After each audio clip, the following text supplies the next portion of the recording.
Nolan King here for MMA Today, and I'm joined by Matt Bessette. Matt takes on Enrique Barzola this Saturday night at UFC 220 at the TD Garden here in Boston. Matt, how's it doing? How's it going, man? I'm doing great, man. First fight in the UFC, I couldn't be happier. I was going to say, how does it sound to finally hear those words, UFC featherweight Matt Bessette? It's going to sound even better when Bruce Buffer says it nice and loud.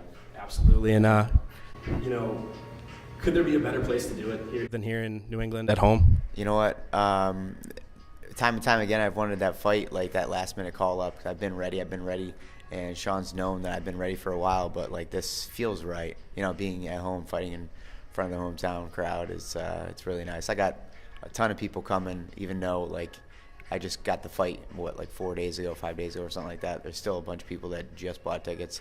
As soon as I signed the contract, they're, like, purchased.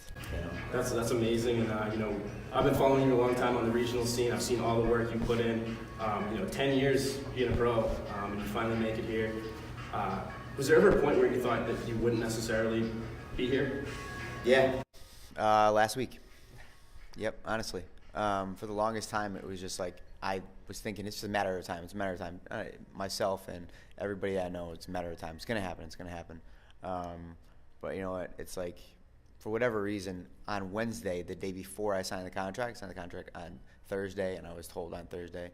I'm sitting in the kitchen with my wife, and we're talking about like what's next with the future and stuff like that, and evolving the family and going from one, constantly putting ourselves in a better position. And I realized that at this point it's almost like a pipe dream, waiting on a last minute call that possibly could happen. That small chance.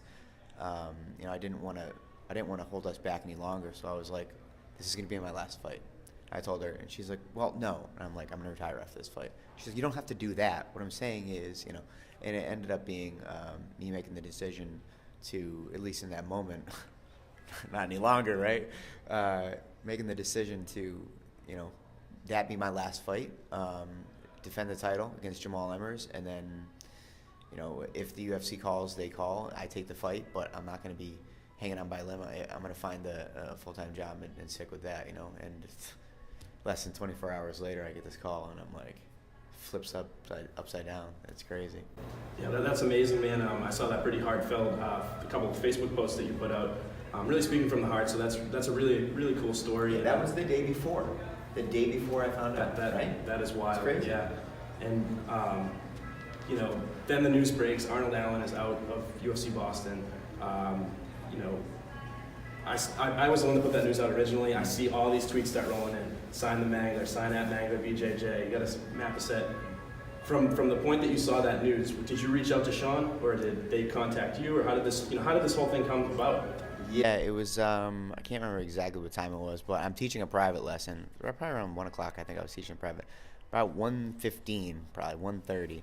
I get a tweet notification that says somebody, Arnold Allen, just has some visa issues, and he needs Enrique Barzola needs a replacement. Somebody better tell Matt Bessette, call Matt Bessette, blah blah blah. And then I messaged my manager like right away. I was like, get me Enrique Barzola for this weekend, for next weekend, because Arnold Allen's out, visa issues. And he's like, all right, I'll see what I can do. And then right away I emailed Sean Shelby, and long story short, Sean was like, how much you weigh? Don't mess with me. And I said, I'm 162 right now, but I could cut out a few things per meal, and I'll be down to 158 in a day and a half. It's not even an issue to make 146. And he was like, all right, start cutting weight. And then, he's such a straight shooter that it was like, I knew it at that point. But then like a half hour, 45 minutes later, I got a call while I was driving home from my manager, Chris Palmquist. And he was, he goes, I go, what's up, Chris? He goes, October 2013. I'm like, what? He goes, October 2013. That was the first time we started talking about trying to get you in the UFC. Well, that's a long fucking time. And he goes, yep. And I'm like, so did we get that fight? And he goes, I'm going to have the contract in about an hour. You got that fight. I'm like, yes. So pumped, man. So pumped. Yeah, that's amazing. I'm pretty sure I can almost guarantee you had quite the conversation with your wife after that. Yeah. It was pretty emotional. Yeah. I waited. I didn't call her right away. I called and told my three corners, and Palmquist knew my three corners. And then as soon as I got home, I waited until she got home, and I told her face to face. And it was pretty emotional as well. That's amazing, man. And, you can celebrate now for what you've done, but I'm sure that you want to have a further celebration down the road. You want to come in and win this fight, not only just be here. Enrique Barzola is a tough fighter. He's 3-1 in the UFC. Could arguably be 4-0. What are your thoughts on him and the matchup that he presents to you? He's tough. He's very tough. He's very tough. He's hard to predict at what's coming next. He changes levels well. He changes levels fast. He's good going backwards. He's good going forwards. But there's one thing in particular in his game that I see that's quite a weakness. So I'm going to attack that, and we'll see where it goes from there. For sure. Now, we'll keep that a secret for now, but maybe come Saturday we'll see what you were talking about. And do you have any type of final prediction for that bout? Are you a guy that likes to make predictions, or do you like to keep your options open? I don't want to get ahead of myself for my first UFC fight, so but I'm a finisher. Was 70% of my fights go to their finishes, so, and a lot of his fights in the UFC here have gone to decision. So I'm gonna try to break the mold, and he's not gonna be going to decision this time. I'm gonna try to finish it. Absolutely. And I got to ask you about this, being from New England, being from the area. CES, obviously, you had a fight scheduled next month. They were kind enough to let you out of that and to be able to try to pursue your dream. I know some other promotions. There was a fighter up in Canada, a very similar situation to you, a guy that's been on the regional scene forever, Jesse Arnett. He got a UFC offer. The promotion didn't let him out, and unfortunately, he wasn't able to fight. Can you just talk a little bit about CES and what they've and what they've helped you be able to accomplish and what they're all about? Really? Yes. Incredible. What promotion was that? It's up in Canada, man. I'm not sure which. I think it might have been TKO or something like that. Wow, that's rough.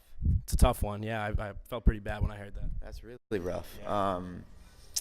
Yeah, that sucks. I mean, before I even signed my first contract with CES, I was like, let's do this, partner up. I don't really want to fight anywhere else. I just make sure I have a UFC out clause in my contract just in case something like this pops up. And good thing I was crossing my T's and dotting my I's, because look where we are now. Absolutely. And I think last question before I let you go. I think you alluded to this earlier. Tons and friends and family coming up for this one. Yeah. What are the numbers? What do we think?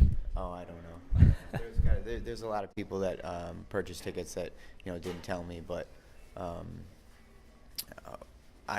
close friends and family. Those are the ones that I want to hear in the crowd.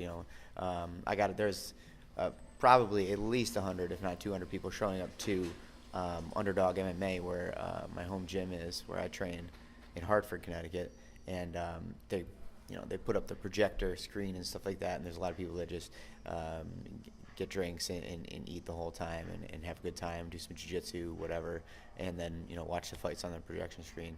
And I told them, I said, if you guys can't make it to the fights, make sure I can hear you from Boston. Well, that's awesome, and I appreciate you taking the time out of your first fight week ever to talk to me. It means a lot to me. And there he is, Matt Bessette. He'll be taking on Enrique Barzola this Saturday night as the UFC Fight Pass headliner as part of the UFC 220 card in Boston at the TD Garden. Matt, I really appreciate the time once again, man. Yeah.